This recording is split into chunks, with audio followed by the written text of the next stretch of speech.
Good evening, friends, and welcome to another edition of Crime Time with DutyRon and Ed Wallace. We are retired New York City police detectives, and if you like all things true crime related from the police detective perspective, hit the subscribe button and hit the notification bell so you'll get all things DutyRon and this guy over here, Ed Wallace, when we go live or upload another video. Tonight, Ed and I are going to get into the Stephen Smith crime scene evidence collection.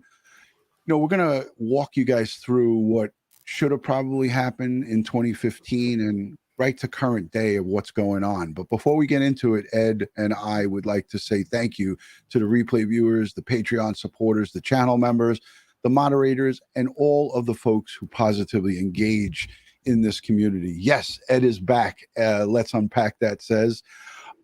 We give thanks and praise to each and every one of you for sending in the questions, asking us the tough ones, and engaging with us, not only here in the live, but after the show is over in the comments section. Ed, how's it going? What have you been up to? And it's good to see you back, brother. Yeah, it's good to be back. Just when you thought it was safe to watch DutyRon, Ed is back. Yes, I'm back from Moldova, a country very much on the edge. It's palpable. You can feel it over there. They're worried about what's happening on the border with Ukraine and Russia and so forth, affecting them and their country and their way of life. So it was pretty hard to see and take in for the short period of time that I was there. But I'm back home for a little bit, running around like a chicken without a head, helping my youngest son with his new house. So a lot to do. You're always busy, Ed, and you never stop. I don't know where you get your energy from, but God bless you. So, but it's great to have you back. And tonight we want to get into, from the crime scene perspective and a CSI expert as you are, we wanted to talk about this because there's so much misinformation out there, and there's also a lot to unpack because, of course, we don't have access to the case files, but whatever is out there. But I wanted to, go over with you for the audience, maybe what you would have done if you had this as a crime scene and responded to it. But before we get into it, I want to play a short little clip. Sandy Smith, that's Stephen Smith's mom, has been advocating for justice for her son for so long. This took place in July 8th of 2015, and she's been screaming from the rooftops ever since. But once 2021 came by and they were investigating the convict murder, this case was reclassified and opened back up. I don't think it was reclassified, but it was opened back up. And that's what injected new life into this. But up until that point, the case was closed for the most part, wasn't being investigated. And that's troubling, to say the least. But they exhumed the body last Friday. They did the exam, brought the body to Tampa, Florida, and did the exam. And also, Ed, one of your friends, one of the people that you work closely with, was the forensic anthropologist on this. Do you want to talk a little bit about that before I show this piece? Yeah, well, I reached out to her during the Brian Laundrie episode, and she just happened to turn out to be the forensic anthropologist that worked on that case as well. She and I worked together when she was a budding forensic anthropologist out of Florida. At the 9/11, she came up to support the disaster mortuary assistance program from the federal government, and she and I worked at the landfill where we were examining human remains, and she was one of the anthropologists that would make the call whether something was animal or human. Wow. So yeah, Heather was there, and I thought it was interesting when we heard about the team being assembled, and the new information is now they have the cause and manner of death. But I want to play this little piece from Law and Crime because the forensic pathologist that they hired, Michelle Dupre, she interviewed with Law and Crime Network yesterday. So I want to play this little piece, and then we'll go. We'll come right back in and we'll start up the conversation. So here we go. I'm going to play this and we'll be right back. This is a crime investigation, and SLED, our state police agency, is handling that, and we are working with them to provide them any information and support. A second autopsy complete, a second investigation underway, and a reward is being offered for information about the death of Stephen Smith. Thanks for joining us for Law and Crime Sidebar Podcast. I'm Jeanette Levy. Sandy Smith has been demanding answers in the death of her son Stephen since 2015. She and many of the law enforcement officers who worked on his case never believed that he died as the result of a hit and run. Over the weekend, experts hired by Smith's lawyers performed a second autopsy on Stephen and examined the road where his body was found. Dr. Michelle Dupre oversaw the exhumation of Stephen Smith's body and the second autopsy. We actually went to the gravesite on Friday. We exhumed the body and then transported it to Tampa, Florida, under police escort the entire time. The second autopsy was done on Saturday morning. I was present. We had a forensic anthropologist on board, as well as the forensic pathologist who actually performed the autopsy. All of this was viewed and photographed by our law enforcement that accompanied us in the body there. It was then transported back to South Carolina on Saturday and then reburied on Sunday. You said by police escort. Was the casket driven, or was it flown, or how did this occur? Well, it was in a vault, and so it was removed. The casket was removed from the vault in South Carolina, and the casket, along with the body, was not opened. It was transported in a van by vehicle to Tampa and then opened at the second lab. How difficult is it to exhume a body after almost 8 years? Obviously, depending on the conditions in the grave and what happened in the embalming process, I would assume sometimes these bodies can be well preserved and the work can be done efficiently and effectively. But, is there a challenge that this passage of time poses? Well, yes, there is always a challenge because this is a second autopsy. So you are relooking at everything that has been done. And then, as you mentioned, the condition of the body may also play a role. We were very fortunate in this case. We actually completed an entire second forensic autopsy, and we were able to get everything that we needed to move forward. Dr. Dupre won't discuss the results of the second autopsy at this time because the final reports are not complete. But she said she and the forensic anthropologist who examines bones, Dr. Heather Walsh-Haney, and the pathologist who performed the autopsy, Dr. Dan Schultz, were able to come to a conclusion about Stephen's death.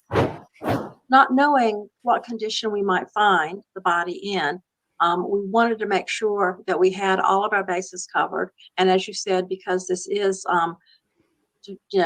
determining partly on the bone fragments or the skull, we wanted to make sure we had someone there that could look at that. How difficult is that when you're dealing with injuries to bone? I know that obviously you want to look at something as early as you can in the process, but is that a difficult field, or can you come to different conclusions based on, one person looking at it versus another?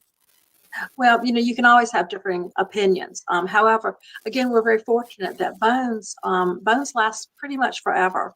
And we can often tell, especially it's been 8 years, and that is not that long in relative terms for us to re-examine a body. And so again, the bones were in very good condition, and the body was as well. I mean, we were able to see things that we needed to see. And so, because we had the forensic anthropologist there, I think that was just an added level of confidence that we had. Interesting. So do you think we're getting closer? All right. So Ed, I wanted to stop it there. They're making progress here. And as we heard, you shared with me an article from Fox that they did determine from the second autopsy the cause and manner, which, that's making progress here, but they did not release it. I just wanted to see if you could get your thoughts on them putting that out there, and what does that mean that they were able to determine the cause and manner now when they couldn't do that in the past? Yeah. So in the past, it was blunt force trauma to the head, automobile accident, pedestrian vehicle accident, and then they left the others undetermined. All right. Um, so now apparently there had been further investigation by SLED, and I guess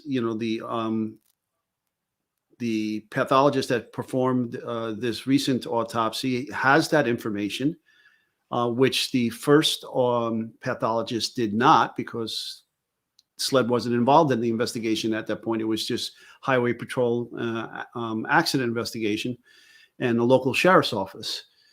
So there's more details that we don't know. Now, I don't think the blunt force trauma to the head is going to change any, okay? But the mechanism of how it occurred may or may not. It still could be involving a vehicle, okay?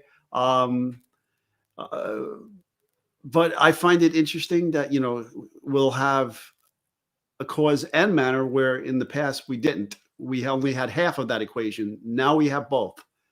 I know they're looking, SLED announced the names of 2 suspects or persons of interest involved in this investigation.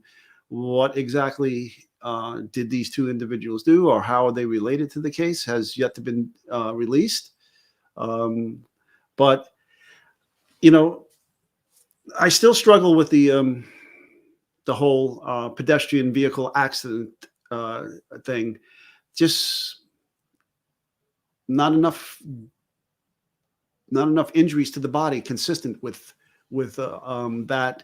And then if it's in the head, okay, if he was struck in the head, well, you measure from the ground up if he's standing or erect and to the head portion where the injury occurred, what on a vehicle could hit that high and just hit the head and the shoulder maybe, and just cause those damage without causing any of the other normal injuries that you would see, without knocking him out of his shoes, without creating a lot more road rash or additional fractures, perhaps. Right. Yeah. I mean, Well, no other fractures to the rest of the bone structure of the skeletal structure here. No lower leg injuries, no ankle injuries. Right. I literally was in my RMP driving southbound on the FDR Drive, just past the Triborough Bridge, just exiting the Triborough Bridge. And off to the right, there's a softball field. And I watched a softball player in full uniform try to dart out onto the FDR Drive southbound to retrieve a foul ball. Right. And I watched him get hit. The car slammed on the brakes, dipped, hit him low below the knee, compound fractured both ankles, flipped him up in the air into the windshield and off the windshield and back onto the highway. And I watched this guy in shock tried to stand up on his stubs because his ankles were protruding from his skin. My God. Okay. None of this occurred here. Right. Right. And I had tire marks there. I mean, I witnessed this. I saw it. I was in my vehicle on the job working, and I watched the whole thing. And I was one of three occupants in this vehicle. We stopped, turned on the lights, got out. And, we had to restrain him because he was trying to get up even after he didn't realize still he was so in shock that he didn't, that his ankles compound fractured. Yeah. Yeah, that's what makes things confusing is, I've been to many motor vehicle versus pedestrian scenes over my course of time on patrol as well. I mean, I never witnessed what you saw there, but seeing that with your own eyes, but no two are the same. Like we had a prisoner transport van from the 7-5 precinct hit a guy on Eastern Parkway. And I explained this in my last live with Dr. Eason. I said, this guy's remains were scattered almost a quarter of a mile. So it all depends on how the person is hit. But, this is a hard pill to swallow. And I always yield to the professionals. And I don't hear many saying or agreeing to the pedestrian, the vehicles versus pedestrian theory works here. I wanted to play a piece with Dr. Kenny. Why why do I always get stuck with his name? Dr. Kenny Kinsey. All right. So Kenny Kinsey was hired by the defense. He just talks a little bit about what we're talking about right now. But when we come back, Ed, if you don't mind, and I know I always do this to you, but I think the audience would love to hear, like, what would Ed Wallace, a crime scene unit expert, how would you have handled this thing? And, look, we have two known crime scenes, one where his car was placed, and then the actual location where his body was found. But in my eyes, there could have been a third scene where he was actually killed, and that's just one of many possibilities. But you just highlighted something on the screen. Do you want to take that? Yeah. So Deborah Chase wrote, I have towing mirrors on my F-250 4x4. They're about head high and stick out from the side of the truck pretty far. Yeah, I agree, Debbie, 100%. But Lecard's exchange principle. So if his head hit that kind of mirror, there should be evidence of that mirror, such as broken glass, broken mirror, and he must have transferred materials to that vehicle as well, causing damage to the vehicle. But we don't have any of that at this scene where the body was found. Yeah. Okay. Is it possible? There are many theories that you could put out that he, as Ron just said, killed somewhere else. Okay. Killed somewhere else. And how about this? Killed somebody else somewhere else, put in a vehicle, and then dumped, and then thrown out of the vehicle at this location. Yeah. And you know what? I don't even really want to show the crime scene photos, but I think later on in the show, we're going to show the shoe, his sneaker that he was wearing, and we're going to get into a detailed conversation about that. But I'll make the decision when we get to it. But let's just play this little piece. He made an appearance on Bansfiled. I'd like everybody to just see him and hear what he has to say, and then we'll come back, and Ed, if you can walk us through how you would have done this in a condensed version. I think the audience would be fascinated by that. So let's play this. In that autopsy after 8 years of decomposition, can forensics really help here? Joining me now is Dr. Kenny Kinsey. He's a forensic crime scene analyst who has worked over 850 death cases. His testimony helped convict Alex Murdaugh, and he has since been retained to lead a new investigation into the death of Stephen Smith. Dr. Kinsey, thank you so much for being here. First question, it's the most important one. Do we have any results of what the medical examiner found this weekend? We have preliminary results, but I'm going to let Mr. Bland put those out public. I have no report yet, or no final report. Is it at least helpful in terms of suggesting this was not a hit and run and in fact was a murder? Maybe there was actually a murder weapon? Well, I think everything is still on the table. And as I've explained to several other folks today, it can still be a hit and run and be wrong, be criminally wrong. And I'm not saying that it is a hit and run. I'm just saying I'm trying to leave all my options open, because I have to have an open mind with the part and the task that I have. And there's the key right there. Leave all the options open. And I think that is reasonable in this situation, because there's so many what ifs. If someone took this young man's life and knew about it and left the scene, it's just as criminal as if they would have beaten him somewhere with an object. Sure. Dr. Kinsey, I know that there was some discussion in the funeral home among some of the highway patrollers that it looked as though someone had taken a baseball bat to Stephen.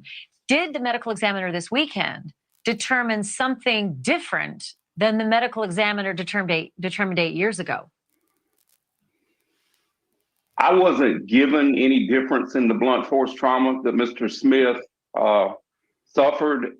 As I said, my job, I've been in Hampton almost all day on Saturday, and my job was to re-verify or rework every aspect of those two scenes, rather.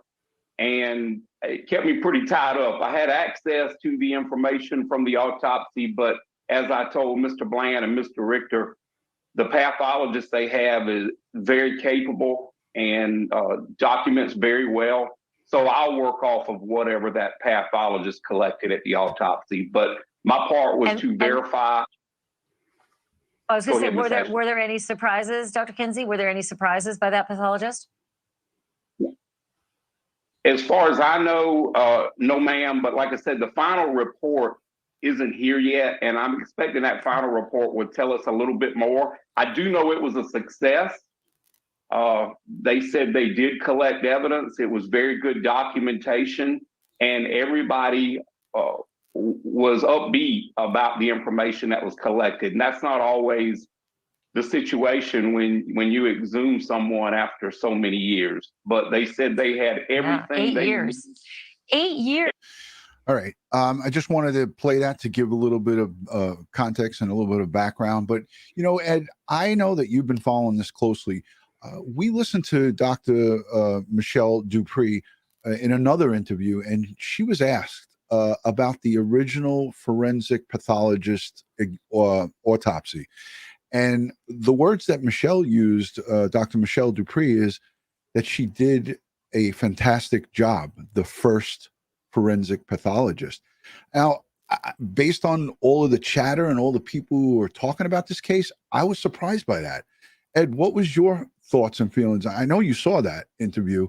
If I would have let that play just a little bit longer, not this one, but the first piece that I put up is where she said it. And she said that the first exam was magnificent. The only thing that she said was, I think Dr. Michelle Dupre said, if she would probably want to take back the if he was found in the road, then it must have been he was hit by a car statement. Correct? Yeah, I heard that. Yeah. That's pretty telling in itself. So, it's a bit critical of that statement. But, given the circumstances that she was presented at the time and have no other competing theories of the possibilities of what happened here, I saw a few things in the chat that were quite interesting. So, Ron, do you remember mailbox baseball? Oh, yeah. Okay. So, that is probably that could be a valid possibility. Somebody driving down the street, hanging out of the window with their baseball bat at a high rate of speed, and kaplooey. Yeah. Now, folks, the separation of the spinal cord and brain cord and so forth, it's not just associated with car accidents. Well, it's predominantly seen in that. But if you generate enough force on a blunt force trauma injury, you can get the same thing. I can generate a pretty good deal of force with a baseball bat, or even better, a golf club. Okay. And I can generate a lot of energy with that golf club and create some of that damage as well. Yeah, 100%, Ed. And you know what, that theory, you can't throw that out the window. And I think I heard some professionals say that, there could be up to 4 or maybe even 5 different theories of what could have happened here. But now, if you could, Ed, because I know this is what I wanted to, and this was my vision for everyone who's following this thing, from a crime scene perspective, from an expert like yourself, when you have presented with a scene like this, and if you were called on to the scene, what is this, and again, I ask you to condense it because I know it is a long, probably answer, but like, what are some of the steps that should have been done that maybe hadn't been done here? Or can you even compare that in these 124-page notes that I sent to you? Like, what are some of the things that would be done in a potential crime scene like this? Okay, so first you're getting called to this body, right? And now you have to identify this body. And I believe there was information present there to help identify who this person was laying in the middle of the street. Okay, so you have the scene there. Now, you have the clothing, you have the blood, you have the damage to the victim's body, head, shoulder, some damage on the skin, some skin road rash maybe. So you have all of that. So now, that said, I look at the shoes. I look at the bottom of the shoes. Okay. And there appears to be both sand on the side of the shoe and mud in the shoe wear itself, on the soles of the shoe. I want to know where that came from. I want to, later on they would track down his vehicle. Okay. They should also get, phone records and, see where the cell phone was pinging, and so forth. But I'm going to send detectives in multiple directions from where the body is to see, where if there's any footwear impressions in mud somewhere along this route. Okay. So now when they track down his car, okay, so you can make a few assumptions here that, okay, looks like he's having car damage or car problems rather. Can't get the car started. Gas tank is open. Things look, like the car is not working. And then, so he's heading in the direction from the car towards his home. Okay, so that all makes sense. So you need to track down what the path of the walking was and see if you can find his footwear impressions in mud somewhere along that route, because it appears at the bottom of that shoe, the left shoe, that he has mud on the shoe, fresh mud, okay, and also sand on the instep of that shoe. So it's two different types of thing going on here, and I want to track that down. All right. In addition, what I found very disturbing is that his clothing after autopsy was bagged up and then went with the body to the funeral home. No law enforcement maintained control of that until after it was retrieved from the funeral home. Okay, they said, they were trying to track down the clothing, and that's when the pathologist said, "Oh, it went with the body to the funeral home." And then they got to contact the funeral home and say, "Hey, hang on to the clothing, don't do anything with it." And so, because I want that clothing, I want to search that clothing, want to look at the clothing, want to see if there's any paint transfers, any damage, any glass in there, any trace transfer evidence from if there was a vehicle involved, right? And I also want to see if there's foreign DNA on this clothing. There shouldn't be DNA from the crime scene people, right, if they were doing their jobs right, from the morgue technicians that transported the body back to the morgue, okay, and by the forensic anthropologist, not anthropologist, and the forensic pathologist. right. If whoever touched these things during the initial autopsy, there shouldn't be any transfer of their DNA onto this material if they're doing their jobs correctly. Now, I would think that a funeral home director would also be wearing gloves and PPE and not get their DNA on this clothing as well. But I want to look at those clothing to see, maybe somebody, he got into a fight with somebody. Maybe there's an exchange of DNA here. Maybe, right, as I said, maybe he was thrown out of the car, out of a moving vehicle. I would like to see all of that. Right. And somebody had to put hands on him to do that, obviously. Right. But, Right. Control and custody of evidence is a huge thing. We saw that in the OJ trial, right? We saw how they booked evidence, put it in their trunk, and then took it home. And that was all challenged by defense. You're looking at a case that's 8 years old. And now if you're looking at this evidence that was mishandled early on, and there's arguments out there, Ed, that the reason it was there was no command and control is because they immediately squashed this thing and said it was an accident, and it wasn't even like a squash, but it was they took it from someone getting possibly shot in the head to hit by a car or something criminal to just an auto accident. It was an accident, unknown who did it, unknown who was driving or who's operating this vehicle. So this is what I worried about, is like, did they even keep this evidence? But they did. But somebody in the chat said that Sandy took his clothes home and washed them. I mean, I'm hoping that that's not true. I've never heard anything like that. But if that in fact is the case, then.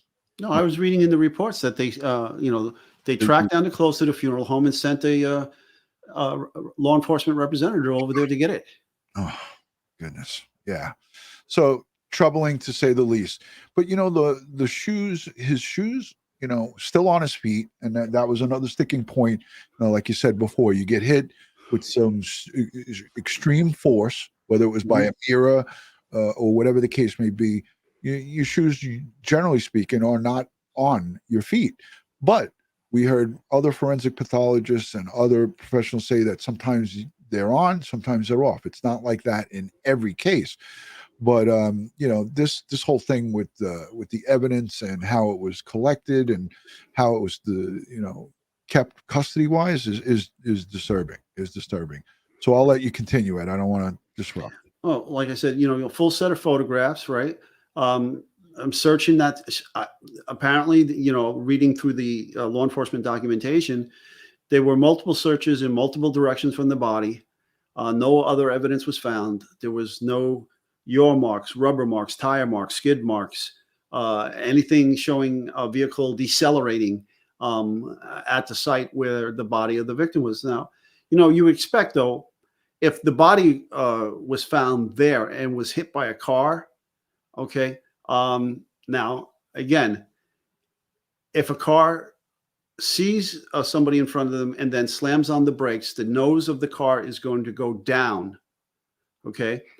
The body is going to get hit low on their legs. Right. Okay. That will flip the body center of gravity up into the air and typically into the windshield. Okay.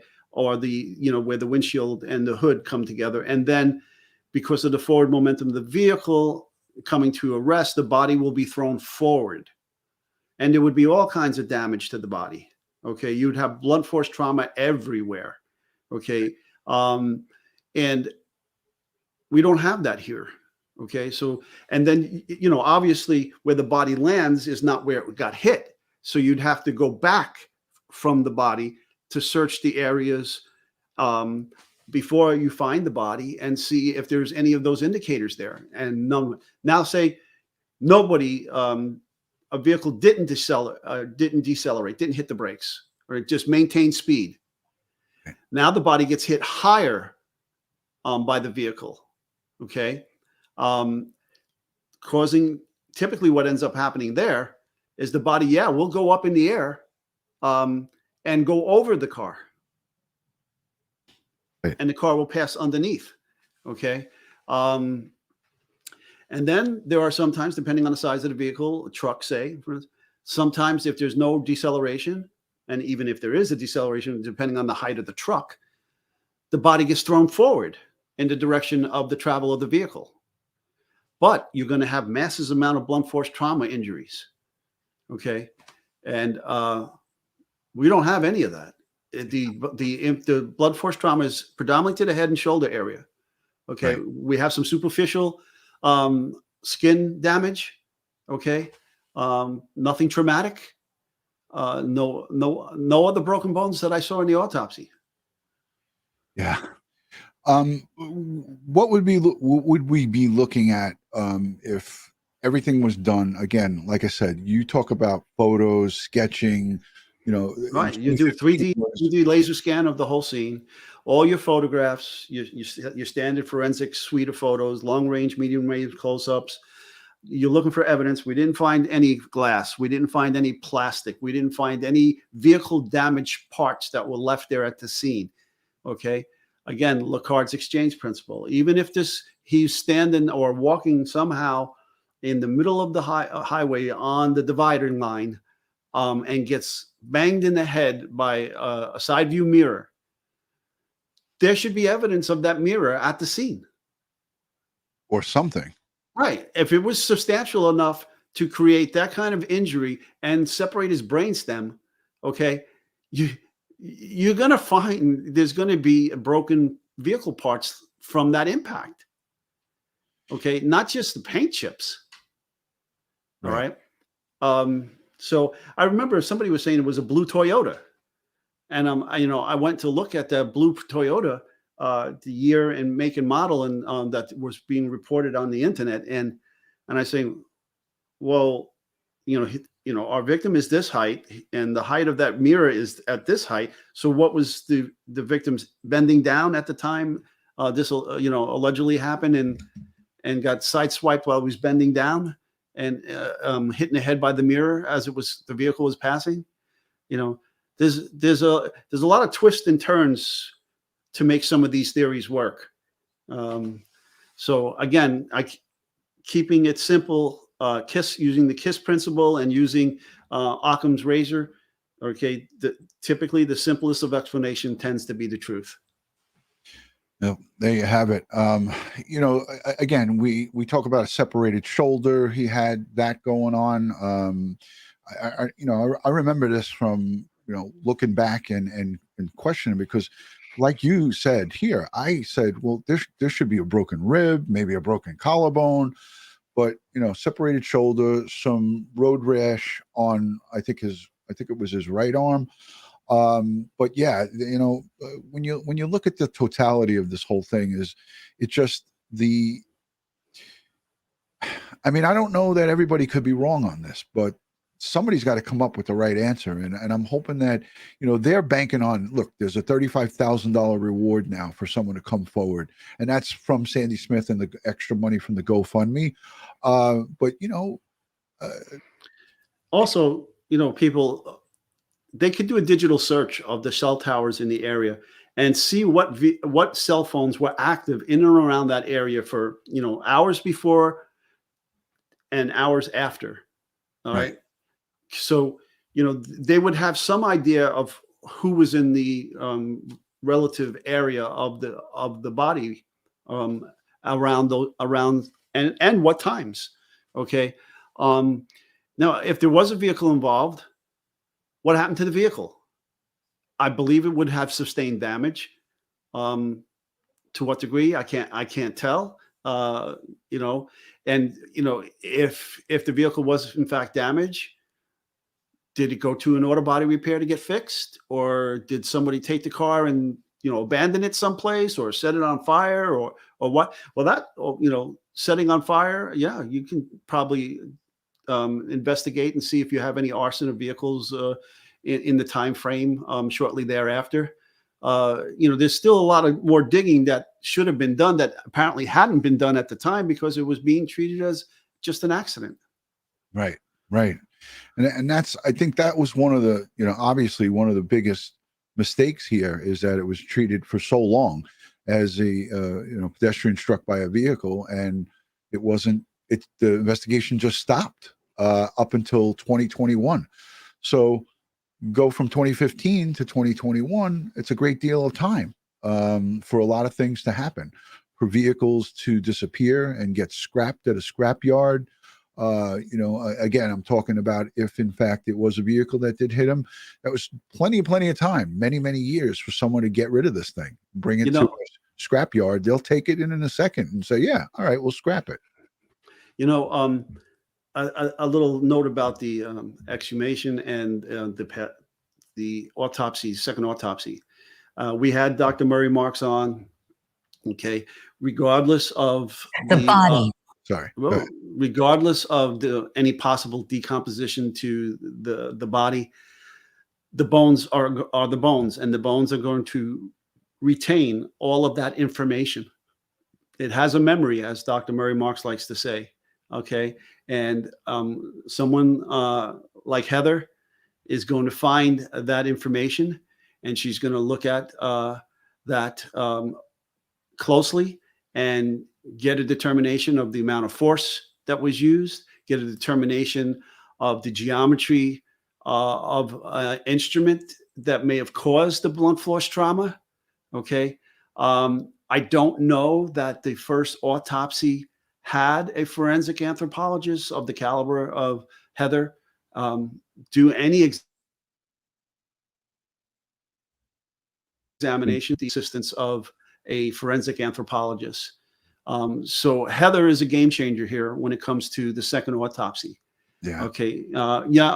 Listen, pathologists, they have a set of skills, but it not necessarily on the same level as a forensic anthropologist when it comes to skeletal structures and force applied to the skeletal structures, where the forensic anthropology would have a more subject matter expertise in that area.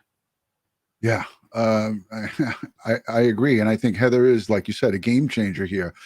There was a couple of super chats that came in. One was suggesting the animal. I know you addressed that. Could he have been hit?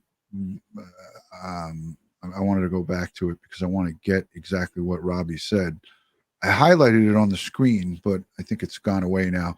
And then Curious Kiwi says, would the injuries Stephen sustained be caused by one drive by a hit with a bat, Ed? But we asked this of forensic pathologist, Dr. Eric Eason, the other night on Sunday, and he said that the injuries that were documented at the original forensic pathologist indicated no, that it wouldn't have been by a bat. But yeah, and you know, Ed, you work with Barbara in the New York City Medical Examiner's Office after you retired, and you worked closely with her. We had her on with Dr. Murray Marks, and I think we even presented these scenarios to them when we were live like 2 weeks ago with them. So, and again, I think here what's important to understand is that many people view things differently when it comes to this stuff, but there are clear things that, I mean, this is not my forte. This is not what I do. And Ed, again, you know, the forensic anthropologist, forensic pathologist, they have their science, and we should try to stay in our lane is what I'm trying to say. But, you know, why do you think Eric Bland and Ronnie Richter hired different people to look at this? Do you think that they would go and hire the same people that looked at this case from the get-go? No, they want a fresh pair of eyes, a different vantage point, someone that's not involved in the case. Let's take a listen to what Eric Bland said on Court TV. This was just from, I think, yesterday. I'm trying to get the date, but let's play it and let's take a listen to what he had to say. Latest on where things stand today. Good morning. As you aptly stated, that was a really good introduction. We've accomplished so much in 2 weeks, but what we really set out to do was get the exhumation approved by the government and get Stephen his second autopsy. Last week, it came together so quickly that when we went to the coroner, we got approval. When we went to the funeral homes, we got approval. When we had to go to the Department of Health and Environmental Control to get the final approval for exhumation, they gave it to us. And we were cooperating with SLED, which is the chief law enforcement agency in our state. And Chief Keel said, let's get it done Friday morning early. And the whole goal was for Sandy Smith to have a private moment with her son when his body was being exhumed and not have the media there. And somehow we were able to exhume his body, get it to Florida, have the autopsy be done, and then bring him back and reintern him. And it took a tremendous amount of manpower, and we were able to do it. And Sandy, part of what she has fought for, she now has realized.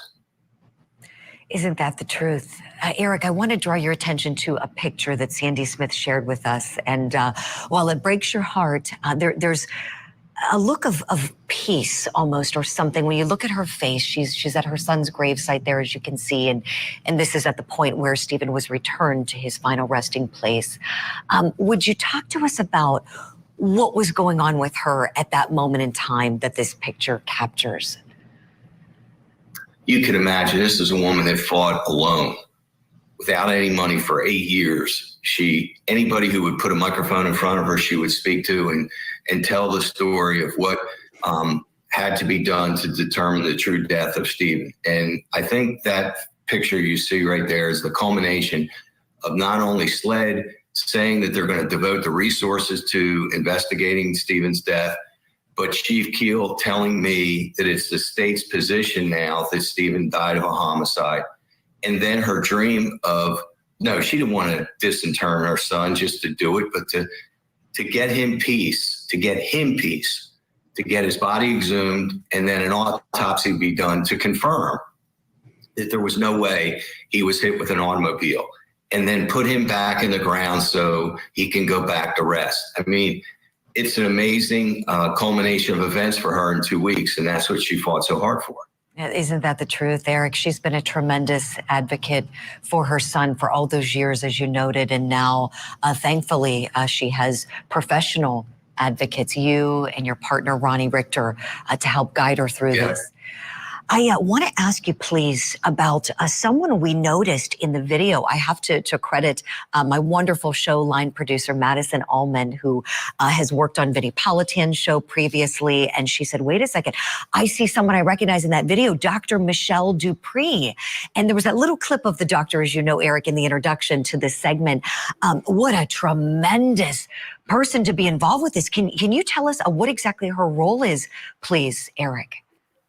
She's amazing. We tapped her to lead our forensic team to help us hire the best pathologist in this part of the country, because you had to transport Stephen, and we didn't want it to be more than a day of transportation. And then she helped us get an anthropology and someone that can do the pathology from an anthropological standpoint because of how long Stephen was in there. So she led the team. She was with Stephen every second from the minute he was exhumed all the way to Florida, through the investigation and back. We also have Dr. Kenny Kinsey, who was one of the more popular witnesses at the Murdaugh trial, who is going to conduct investigation and provide support and information to SLED. SLED's the investigative agency. SLED's taken this over. But we've hired Dr. Kenny Kinsey to provide a buffer for Sandy and a line of communication to SLED. Oh, he's tremendous. That was a great move. As you know, Eric, you certainly don't need me to tell you that, but we were thrilled to hear it. And we're really great admirers of his work as we were watching him on the witness stand and listening to him. He is just tremendous and truly as nice as he is bright. So for that reason, too, because this is tough, as you know, Eric, you've represented many people, and situations are tough when you suffer a loss like this. It's a very upsetting process. And litigation, as you know, it's very unpleasant. And so it's great to have nice people like him and Dr. Dupre, who's been a frequent guest on Vinny's show, Closing Arguments. We were just talking about her earlier this week. Madison and I were having a conversation about having her weigh in on some cases. So this is great. Did she help you then select the medical examiner who did the second autopsy then, Eric? Yes, she did. We locked in, and Dan Schultz out of Florida, Tampa, Florida, did the second autopsy along with Heather Haney, who was the anthropologist. Dr. Dupre was present. She gave her hand. SLED sent people to Florida, both for protection and for the clarity of what was going on and securing evidence for the investigation. Again, it was a total team effort. But Dr. Dupre led the scientific end of it, and then my partner Ronnie Richter and I did the logistical end of it, getting the permits, interfacing with SLED, getting unmarked cars there with officers to protect so that media couldn't infringe on Sandy's private moment. You did this so swiftly, which is wonderful for Sandy Smith. She is in excellent hands. And I want to talk to you more after this break, please, Eric, about kind of a behind the scenes look at the team you've assembled, how often you're meeting and talking and assessing everything that needs to be done in this case. And also want to mention, as we head to break, we want to talk about that new reward that's now being offered for information leading to an arrest in the death of Stephen Smith, $35,000. This information put out, of course, by our guest, Eric Bland's firm. And we're going to talk more about that as well. I see somebody laying out. Coverage begins. Hampton County 911, where's your emergency? Hello, I just going down the Parkerville Road. I see somebody laying out. And is it in the road or on the side of the road? It's in the road. In the road? Yeah. Okay, all right. We'll get an officer headed out that way to see what's going on. I ain't moving or nothing like that, but somebody gonna hit him in the top. Somebody gonna hit him. All right, we'll get an officer headed out that way. So that was the 911 call. Ed, I want to put it back on because he's just going to go on to talk about, obviously, the $35,000 reward. I'm going to play that towards the end of this. I want to just address something real quick, guys. Somebody put up a super chat and said, made a comment about Dr. Eason. Listen, he came on here. I'm going to highlight this. Amy in Boston. I respect Dr. Eason, but he worked under the original pathologist and may be biased to her work. Love your content. Amy, thank you for the super chat. And listen, I'm going to address this. She supervised his very first autopsy at MUSC, and they're not personal friends and they're not communicating with each other on a regular basis. And he came on to the show on Sunday night to give us his professional opinion based on what he read from her report, not to come and stick up for her, because I asked the guests to come on to the show to give us an education. I don't pre-screen the guests. I don't ask them to go along with my narrative or the narrative that's out there. I ask them for their unbiased opinion on the reports that were created in this case. He did not investigate it. He did not do the autopsy. He just gave his professional opinion based on what was in that report. And again, I always say this here on Crime Time with DutyRon, myself, my co-hosts, our guests, and anybody in the chat, if you disrespect any of those people, then you will be blocked. And that's what happened here in the chat. I had to block one person already. If you have opinions about one of my guests, keep it to yourself if it's not nice. And again, like I said, I am just looking to get an education here. I'm looking to bring us the actual professionals who are in this trade to get their opinions. And Ed, I know you feel the same way about this. There's just no room for anybody that wants to say nasty things about people that we have come up onto our program. Yeah, there's no call for that. Especially if you don't know the individual, it's just not right. You wouldn't like it if somebody made some kind of accusation or said something like that, concerning yourself. So let's keep that out of this chat and out of our family here, our true crime family. Yeah, and Ed, we always say it. If you don't like what you hear, I mean, again, everyone's going to have their opinions. We have to be respectful. If I don't like what someone's saying, I don't just go and insert my opinion in there. So again, let's be respectful and let's keep this classy here. Right, and there's no reason why you can't play devil's advocate, though. I mean, when you bounce ideas off of everybody, you can voice your opinion and your ideas, okay, Absolutely. Respectfully, okay. Like for instance, if the victim was hit by a car, could that have been at another location?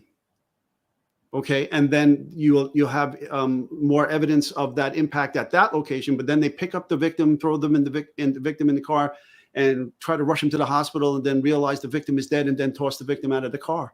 Right. There's any number of possibilities that would, but the investigation would have to work through all of that. Exactly. Hey, I want to just again, I didn't want to cut this off, but there was some commercials, so I skipped past them for law and crime. But I think it's important that we show this $35,000 reward that the family, that Sandy Smith is putting up. So let's just listen to the rest of this. It's only a couple more minutes. Representing Stephen Smith's mother, Sandy Smith. It reads in part, quote, Sandy Smith is allocating $35,000 from the monies raised on her behalf through a GoFundMe as a reward for information leading to the arrest of any responsible party in the death of Stephen Smith. More than $100,000 has been raised by the Smith family in a GoFundMe to put toward the exhumation and a private autopsy as they continue their search for justice and clarity into the death of the 19-year-old. And I have a member of that law firm on the show with me this morning, attorney Eric Bland from the Bland Richter Law Firm, our special guest today. Eric, always great to see you. And good to see you, Julie. With this reward, thank you kindly. Tell me, is this giving Sandy Smith a little more hope now that there's a little bit of money behind this? And of course, there can be anonymity too, right? That's important to mention too, isn't it? Exactly, Julie. We could not be where we are but for the generosity of all these people who donated, whether it was $1, some $500. We even got $1,000 gift to the GoFundMe. We wouldn't have been able to do the exhumation. We wouldn't have been able to do the second autopsy and all the transportation costs, as you can imagine. We wouldn't have been able to employ Dr. Dupre and Dr. Kinsey. So we think the answer to what happened to Stephen is going to come from somebody coming forward. There's been a real stranglehold in that area of our state by the Murdaughs for many, many years, Julie. And we think, and so does Chief Keel from SLED, that with the conviction of Alex Murdaugh, more people will come forward because they know that the Murdaugh name and their cachet isn't what it was at one time, that they don't have the power that they do. And we think whether you know what happened or there's a fact that you know that somebody said years later in a party about, somebody hitting somebody or anything having to do directly or indirectly with Stephen Smith, we think this reward will incentivize that. And it's the right thing to do for the use of these funds. Isn't that the truth? And it has the support of Chief Keel. He is very, very supportive of putting a reward. Wonderful. Chief Mark Keel, of course, the chief of SLED, South Carolina Law Enforcement Division. Yes, Eric, you're right. The tide has really turned for the Murdaughs, especially after the criminal conviction with Alec Murdaugh, that the country and really we have viewers all around the world who are watching that closely. And of course, became more and more interested in Stephen Smith's case. It kept coming up. His name kept being mentioned. I want to play a little clip we have of Stephen Smith's mother, and she's making reference to how there was something that happened during the Murdaugh investigation that led SLED to reopen the case. Why did they reopen the investigation? It was something they found while they were investigating Paul and Maggie's death, was all I was told. Okay. But what it is, I do not know. Do you have any suspicions or ideas or what you think it may be? At first, I thought maybe it was something on his phone, Paul's phone. And then rumor was going out, they found something on his computer. And then they found a baseball bat. But I have no clue what it is, but I know I'm going to know soon. Mm-hmm. We all will. And Eric, we know SLED has been very tight-lipped about this, but arguably you and your partner are people closest to this investigation, in addition to Sandy Smith. Any clues that you might have picked up on as to what it could potentially be? No, I mean, Chief Keel did not share that kind of information with us because it could alert somebody who is a potential target to dispose of any evidence that may exist. Do I think that there's a baseball bat out there? I don't know. I definitely know that he wasn't hit by a car. And I definitely am confident that SLED believes that there's an individual out there that has information. And people have been named personal persons of interest over the weekend, which I think is wrong. You should never out a name because it could prevent others from coming forward. So we have trust and confidence in Chief Keel after how he investigated the Alex Murdaugh matter from the SLED standpoint. And I have confidence that he's going to put the full bore manpower that is at his disposal into Stephen Smith. So I'm going to leave it there because there's so much more to it. But Ed, I think what's happening here is that they're really, relying on someone coming forward and giving some information, because with the evidence that's presented, even with the second autopsy, I'm happy that they were able to come up with a cause and a manner. That's exciting and I can't wait to hear about that. But it still sounds like, from what Eric Bland is saying here, is that they need someone to come forward, and they keep re-emphasizing that. Any thoughts on that, Ed? Well, apparently he has ideas that there there are rather other witnesses to what occurred here, and they need those people to come forward to help the investigation along. Yeah. I want to also say that I wasn't able to find the actual part, but I listened to it with my own ears. Eric Bland said that the rape kit that was conducted on Stephen Smith, they have it. It's in their in custody. It was shared with them. So he actually squashed that rumor because everybody was really going crazy about that. Like, what happened to the rape kit? Who took it? Who did this? Who did that? Well, it's done. It's done as in the ordinary course of the pathology in the the postmortem examination. What was the controversy that it didn't get tested or disappeared or something? And it disappeared. But Ed, you worked in a medical examiner's office. In these cases where you have like people saying, "Well, why did they do one? If he was hit by a car, what's the purpose?" And Barbara, I've asked her this numerous times, and she said, "We do it just to check off all the boxes. Why not do it?" Right. I mean, what if there was some sexual activity before the event? Right. I mean, and then that's another person that can be tracked down and say, okay, when was the last time you saw the victim? And then maybe there's more information to be learned from that. Gabby Petito. Right. All right.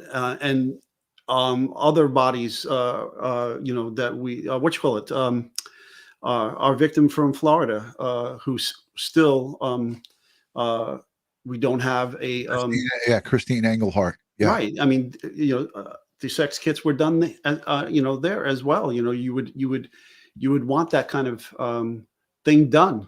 It's dotting the I and crossing the T. Right. Yeah, and you that was the very first case that you came in on Crime Time with DutyRon, and that was a long time ago, but they did it there because, like you said, if there is evidence within inside the body or outside of it or anywhere around the genital area, they want to take that, and they want to. And the clothing, the underwear, the same thing. Yeah, 100%. It's a checkbox, and it's one of the most standard things that is done in an autopsy. It's one of those checklists. So I have a bunch of questions that I wanted to get to that were sent in. I'm not going to ask them all. There was 19 of them here, but I'm going to ask a couple that I think might might be helpful to some of the people that are watching. But let's go to the chat now. I want to say thank you to everyone in the live chat. You guys are unbelievable. I could see there's so much interest in this. For those of you in the live chat, if you have a question for Ed, put hashtag Ed and then put your question, hashtag Ron, DutyRon. But go ahead in the chat and list some of the questions that you might have for Ed. Ed is smiling already because he loves this stuff. So I'm going to go solo screen with Ed as I look for the questions so I can pop them up on the screen. All right. Ed, do you see anything that's jumping out to you? Well, I saw a question about how many pedestrian versus vehicle wide-angled mirror accidents have I seen. I've seen a few.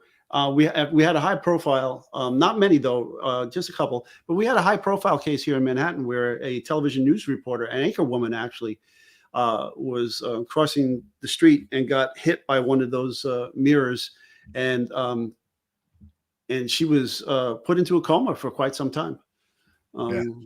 Here's one from Robbie, our friend Robbie. What's your gut? What's your gut say, Ed? Well, there's so my gut. There's so many different possibilities here that I think need to be run down. I'm not willing to say definitively one way or the other how this incident occurred. Yeah. There's a lot of things too that people are upset over, Ed, and you're like not following up with interviews with the boyfriend because the older boyfriend, this all alleged, it was a little bit emotionally not stable, and there's conversations out there that the police might have dismissed him and wasn't listening to him. shortly thereafter. He was willing to talk, and I think he was blown off by the police. That's one of the questions. Why would they not follow up with his boyfriend, who provided a ton of information and spent days repeatedly calling the officer as if he had something very important to say, and they never followed up with him. I mean, we don't have access to the case file. So Tina Gaines put a hashtag, Ed. Did you see that? Ed, wouldn't you even have more road rash if you were hit by the car in the middle of nowhere? It's again, it depends on how he was hit. Okay, it was depends. Was he on the side? Was he hit by the side of the vehicle? Was he definitely wasn't in front of the vehicle, given the lack of damage. Now, there was a question earlier about if the body was hit above center of gravity. Well, typically what happens with that, the body gets pushes forward and then it ends up underneath the vehicle. The vehicle will then run over the victim that it hit. So, there was some limited road rash there. Right. So here's a question, Ed, and I'm going to rapid fire these to you, and we'll get through them quick. Why were there no footprints taken near the body or by the car? They found one footprint next to the car and determined that it matched one of the officers on the scene. Therefore, they didn't collect that shoe print, nor did they look for and collect any other shoe print impressions. Why? Well, I don't know how they could definitively look at a footwear impression in soil and then match it definitively up to an officer's boot. I mean, the boot might be similar, but how many other people could own that kind of footwear and have that? It should have been documented, photographed, sketched, measured, casted, and then and then an elimination of the footwear taken from the officer and submitted for analysis to confirm that. Right. And I see, I mean, the chat's going really fast, so I'm not actually seeing it, but I see people responding to Dr. Eric Eason. He's in the chat. He must have sent in a question. Someone saying that was a good question, but I'm trying to find it. I can't. Bring him in. Did she have injuries on her legs? Yeah. Well, I would love to have the doc come on and do a Q&A with you and him. Dr. Eason, if you're in the chat, if you want, I'll share the link with you and you can jump in and join us. But let me just rapid fire because we're almost done with these. They ask, why would SLED have informed other departments not to attend the autopsy? ? Say that again. Why would SLED have informed other departments not to attend the autopsy?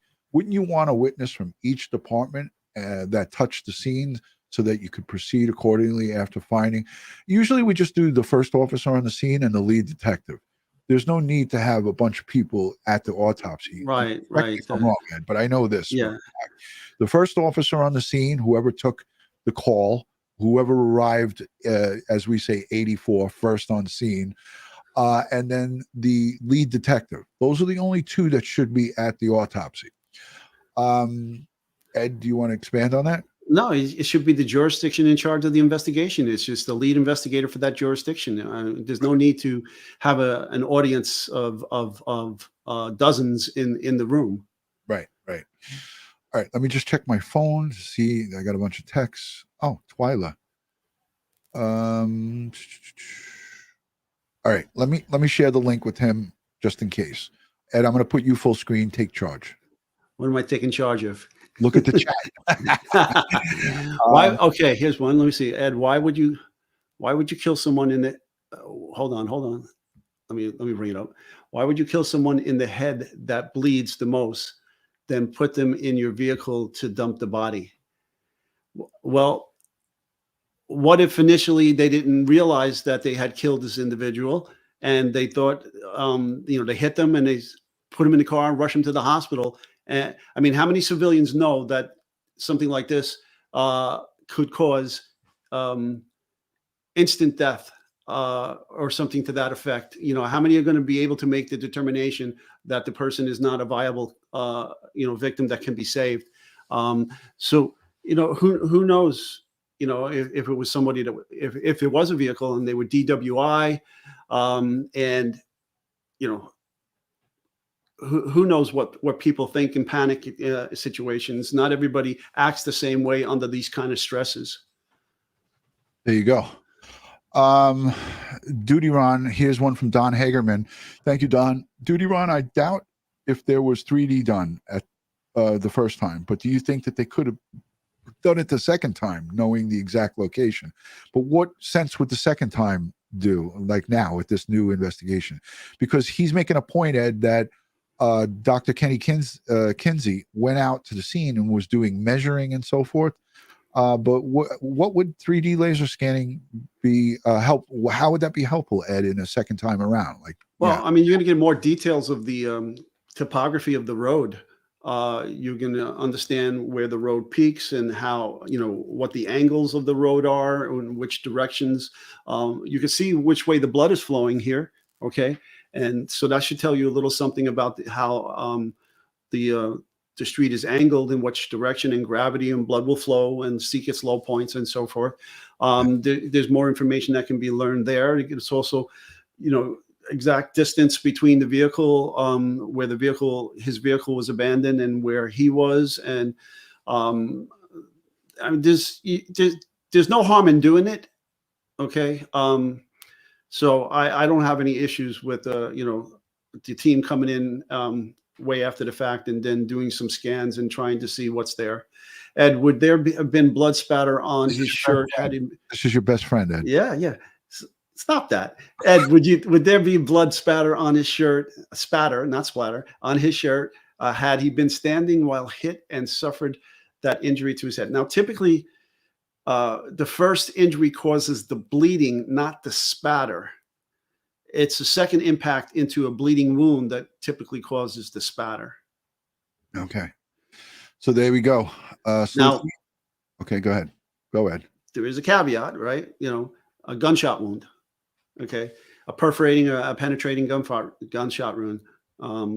You'll get forward and backward spatter, you know, depending on if it's perforating or penetrating. There you go. Ed's always given the caveat. You never know. No one followed up with Perry Singleton to find out why the hell he wrote that the kid was wearing a white polo shirt. Now, I believe this is the we listened to that 911 call, Ed, and someone.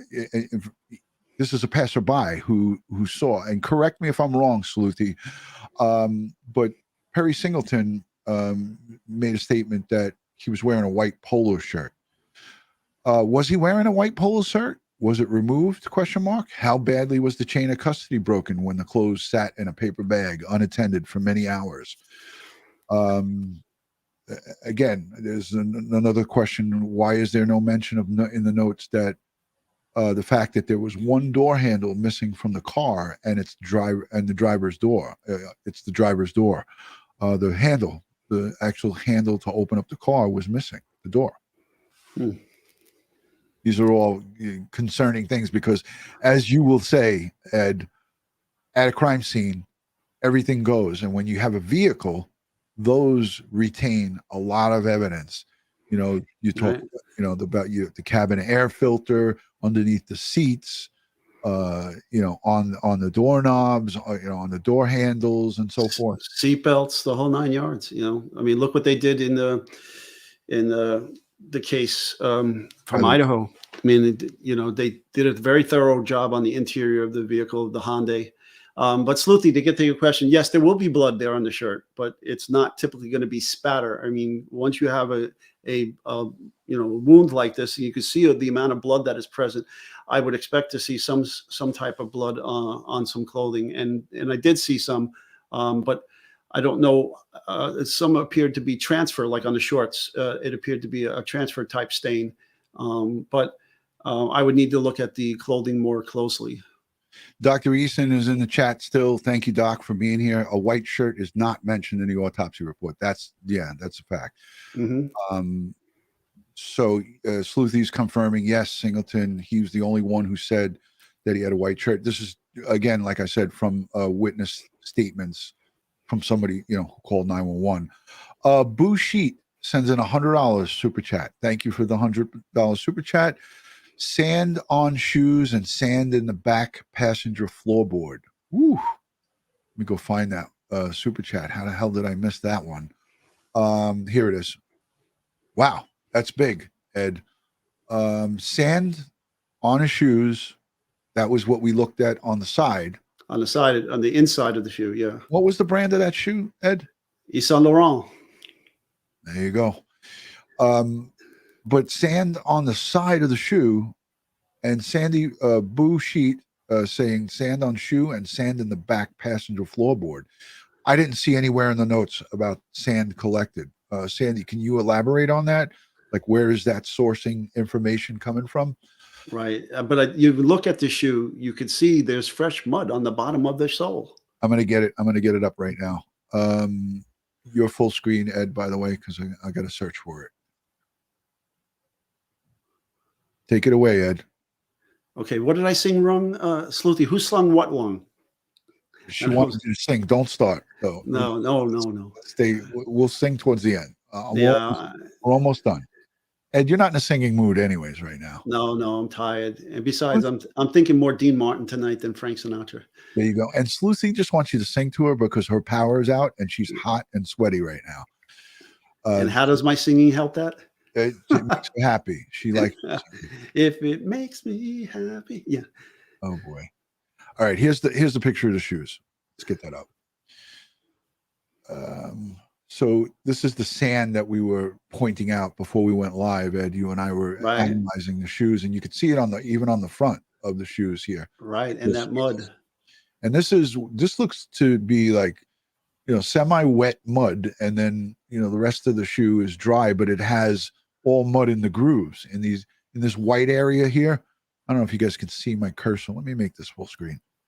In this area where there's no dirt, there's still dirt in the grooves, right, Ed? Going up and down in the lines. Yeah. And that's just indicative of his the way he walks. Okay, you could see what touches the surface, where things are predominantly touching what surfaces of his sole of the shoe. Right, the way the shoe the wearing of the shoe. Right. Yeah. So it is. Listen, if in fact they did not take any shoe impressions, that is, that is. Well, that was from the footwear impression by the vehicle. But again, I would be looking for what's the source of this sand. First of all, I would collect that sand and collect that mud. Okay. Right. And I would have it sent off for analysis and say, okay, what is going on here? Where can this possibly have come from? And walking back in both directions from his vehicle, in both directions from where his vehicle is found, to see if we can find him leaving a footwear impression in mud or so forth. Yeah, this is telling. But again, Ed, we can go on for a long time with this. I feel that the real here. Eric Eason is saying that the state crime lab won't analyze mud. You don't have to send it to the state crime lab. You can send it to a university. And why wouldn't the state crime lab do that?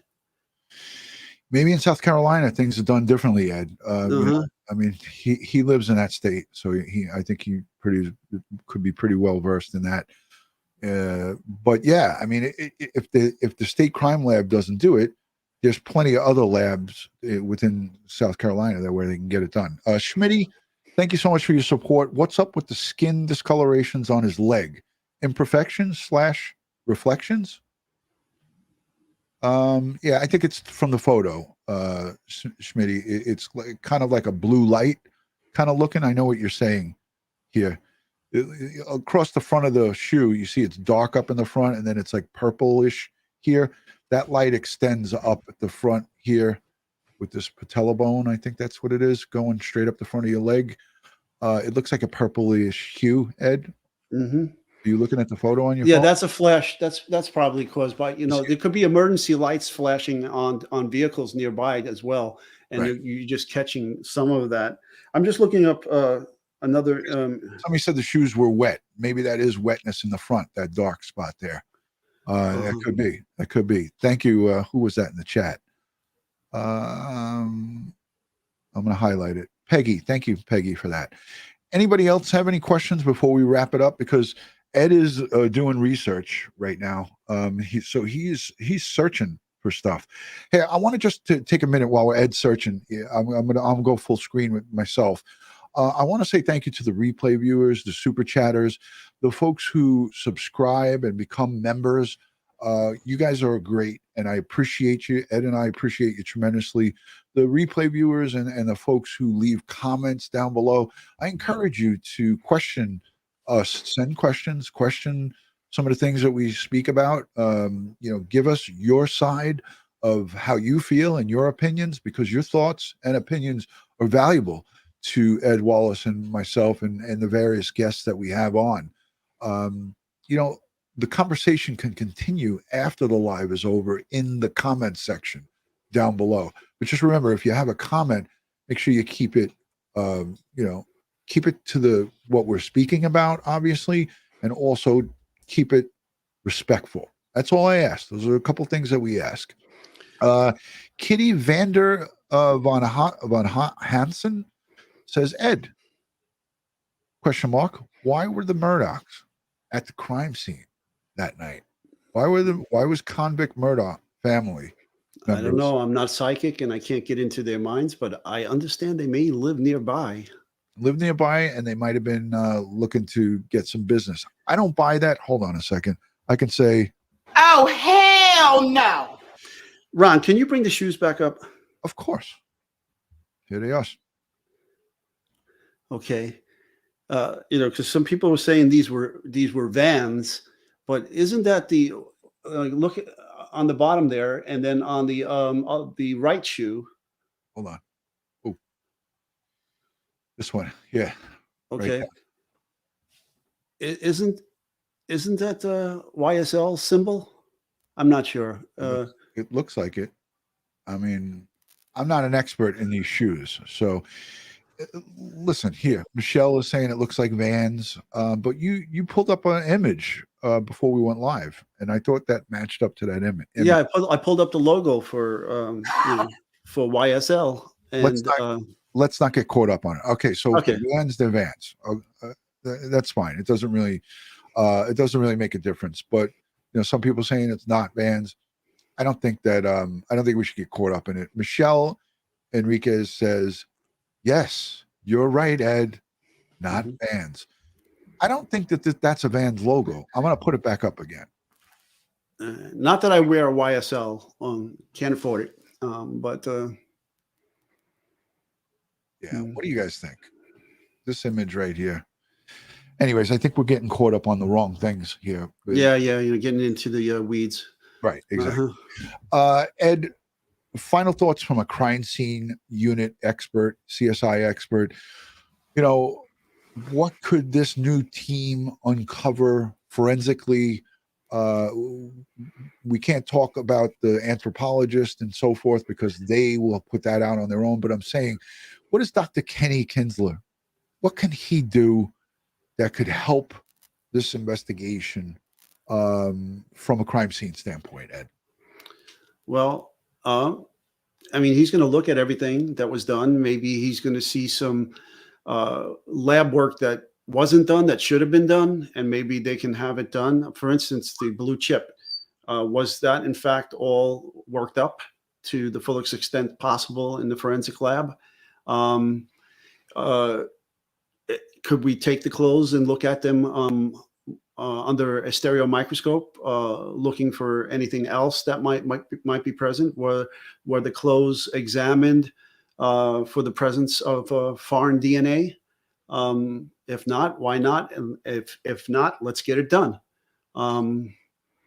Right. So there's a lot of work to do. And you know what? I want to tell you that there was a couple of comments that I received on DutyRon.com, and they said, we wish Ed Wallace would have gotten chosen to do this, be the crime scene component of this.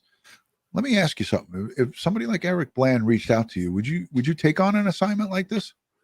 Well, I have a very busy schedule, so realistically, it would, if I could, I would. But given my travels and so forth in my work, like I'm only home a week now, and I'm out the door next week. So how long will we be gone next week? 9 days. Oh God, is there going to be good Wi-Fi at where you are? Oh, I'm going to Japan. I hope so. I hope so. Yeah, I think you'll be good. Let's close by saying thank you to everybody who has sent messages. And if we missed you, I saw Florida Pete was in the chat. He's a great friend of ours. Joey Brooklyn is here. Hey, Joey Brooklyn. Ashley Oaks, Crystal is saying, wow, Japan. Look at you, Ed.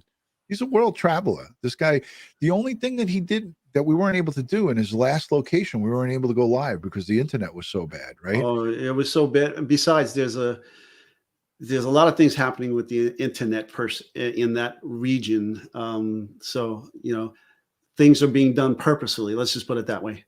Yikes. Yeah, I think when where were you when we were on and we were speaking about something with the government and they shut you down? That was that was one of my locations. Yeah. I didn't want to give it up. Is that Kara? No. Oh, okay. No, that's Kara's mom. Oh, okay. Let's wrap it up. We got to wrap it up, guys. Yes. That was given the like you like the heels walking above your head. Right. I want to get to sleep. Let's wrap this up. All right, guys. On behalf of Crime Time with DutyRon and Ed Wallace, we appreciate your engagement here, your conversation. I think we covered a lot here tonight, and I think it was a great show. Thanks to Ed Wallace for giving out his time and taking his time out of his busy schedule. He's got a lot going on that you guys don't know the half of it. He's got a lot going on behind the scenes, and we appreciate you, Ed, for taking out the time. We're going to come back and cover whatever needs to be covered as far as this case goes. There's so many other cases like the boys in California City, Oren and Orson West. You got Letitia Stalk. She's on trial right now, that crazy murdering lunatic. You got Lori Shallow Vallow, her trial. They're picking the jury. We're going to cover that case. There's just so much to talk about here. So it's enough to keep us real busy. So on behalf of Ed Wallace and DutyRon, we're going to wish you guys a good evening. As I always like to wrap these things up, God bless the world, God bless the United States of America, and God bless each and every one of us here in the chat, but especially all victims of crime and their families. The Smith families, we send Sandy Smith strength, prayers, and positive vibes. Ed, I know you always got something good to say at the end. Yeah, I haven't said it in a while, folks, but stay safe, stay prepared, and watch your six. Amen, brother.